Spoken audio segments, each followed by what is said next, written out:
Please subscribe and share. The Holy Bible. Part 1. Old Testament. Book of Genesis. Chapter 3. Now the serpent was more subtle than any of the beasts of the earth which the Lord God had made. And he said to the woman, Why hath God commanded you, that you should not eat of every tree of paradise? And the woman answered him, saying, Of the fruit of the trees that are in paradise we do eat, but of the fruit of the tree which is in the midst of paradise, God hath commanded us that we should not eat, and that we should not touch it, lest perhaps we die. And the serpent said to the woman, No, you shall not die the death.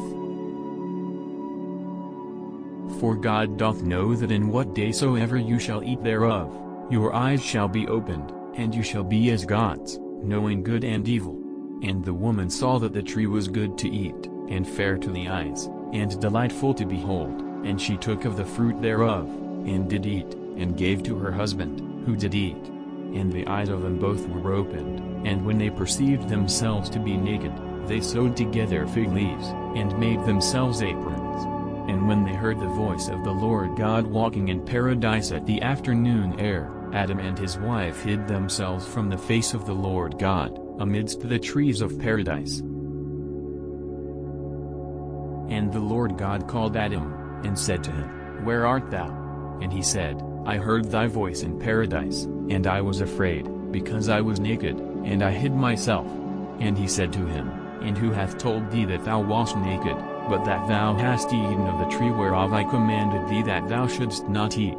And Adam said, The woman, whom thou gavest me to be my companion, gave me of the tree, and I did eat. And the Lord God said to the woman, Why hast thou done this? And she answered, The serpent deceived me, and I did eat.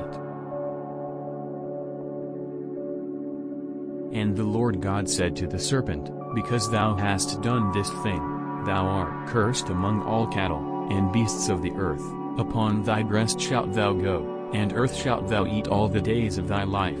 I will put enmities between thee and the woman, and thy seed and her seed, she shall crush thy head, and thou shalt lie in wait for her heel.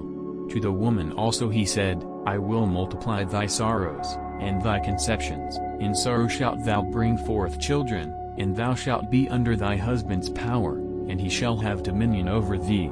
And to Adam he said, Because thou hast hearkened to the voice of thy wife, and hast eaten of the tree, whereof I commanded thee, that thou shouldst not eat, cursed is the earth in thy work, with laboring toil shalt thou eat thereof all the days of thy life. Thorns and thistles shall it bring forth to thee, and thou shalt eat the herbs of the earth.